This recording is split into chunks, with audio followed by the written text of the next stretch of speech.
आणि म्हणून माझ्या लाडक्या बहिणींना मी सांगतो, किती लाडक्या बहिणींच्या खात्यात पैसे आले कथोरे साहेब? किती भरले? किती फॉर्म किती भरले? 98% पेक्षा जास्त महिला आपल्या महाराष्ट्रात हायएस्ट आहेत. महाराष्ट्रामध्ये सगळ्यात नंबर 1च्या लाडक्या बहिणींचे फॉर्म इकडे भरले आणि खात्यात पण 2 हप्ते दिले, नंतर 3 हप्ते दिले. विरोधक म्हणाले की लवकर लवकर काढून घ्या, नाही तर सरकार काढून घेईल. अरे काय तुम्हाला सांगायचं, पहिले म्हणाले येणारच नाहीत.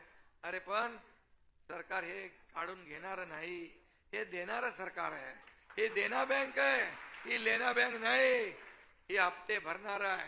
माझ्या लाडक्या बहिणींच्या खात्यात 5 हप्ते भरणार सरकार. पूर्वीचा सरकार हप्ते घेऊन जेलमध्ये जाणार होतं, आता माझं सरकार हप्ते भरणार आहे.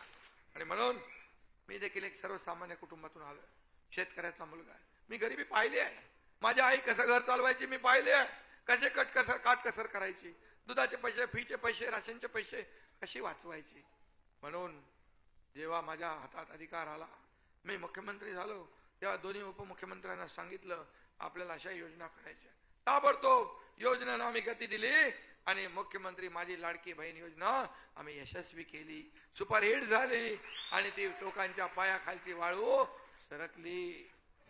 कळू द्या जनतेला सत्य काय.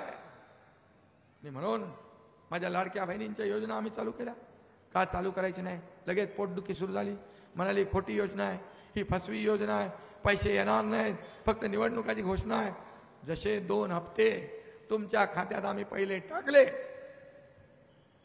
लगेच विरोधक म्हणू लागले लवकर लवकर काढा, लवकर लवकर काढा, सरकार काढून घेईल.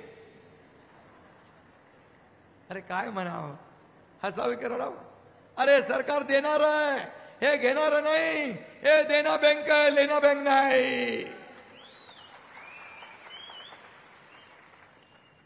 ऑक्टोबरमध्ये आम्हाला माहित होतं, आचारसंहितेचा बाऊ करून या ठिकाणी हे तुमचे सावत्र भाऊ, दुष्ट कपटी भाऊ हे काळा मांजर आडवं घालतील.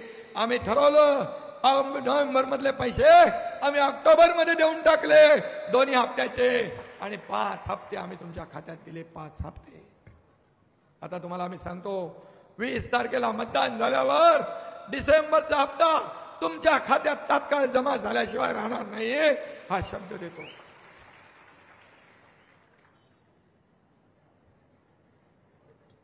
आणि हे हप्ते घेणारं सरकार नाही, हप्ते घेऊन जेलमध्ये जाणारं सरकार नाही. हे हप्ते माझ्या लाडक्या बहिणींच्या खात्यात हप्ते भरणारं सरकार आहे, भरणारं. हा फरक आहे.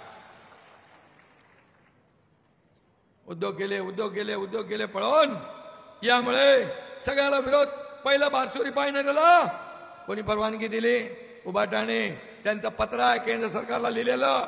आणि स्थानिकांना रिफायनरी नको असेल तर आमचं सरकार कुठलीही जबरदस्ती करणार नाही. आम्ही विकासाचे मारेकरी नाही.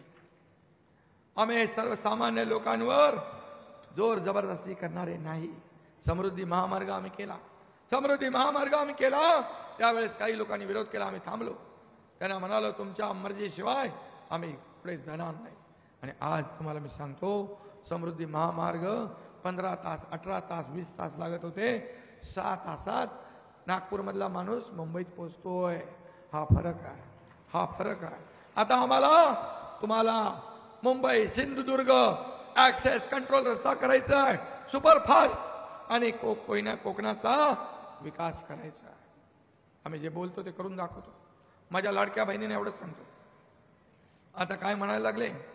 म्हणाले ज्यांनी ही योजना केली त्या योजना करणाऱ्यांना त्याची चौकशी करणार आणि 10 दिवस थांबा, एकनाथ शिंदेला जेलमध्ये टाकणार.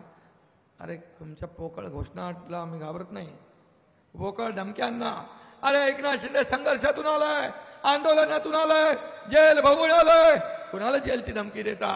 आणि माझ्या बहिणींनी तुमचा सत्तेचा मार्ग बंद केलेला आहे. सत्तेत येण्याचा विचार सोडून टाका. मुंगेरी लाल की हसेन सपने काढून टाका डोक्यातून. आणि जर माझ्या लाडक्या बहिणींच्या योजनांसाठी, लाडक्या भावांच्या योजना, प्रशिक्षण भत्त्याची योजना, शेतकऱ्यांची योजना, मुलींच्या शिक्षणाची योजना, यासाठी मी दोषी असेन तर हा एकनाथ शिंदे एकदा नाही 100दा जेलमध्ये जायला तयार आहे माझ्या लाडक्या बहिणी लाडक्या भावा जनतेसाठी. आम्ही कोल्हापूरला महायुतीचा हा वचननामा जाहीर केला 10 सूत्री. हे तो टेलर आहे, पिक्चर अभी बाकी आहे. याच्यामध्ये आपला पहिली योजना आहे माझ्या लाडक्या बहिणींना 1500 वरून 2100 रुपये देण्याचा निर्णय आम्ही घेतला. कारण मी म्हणालो होतो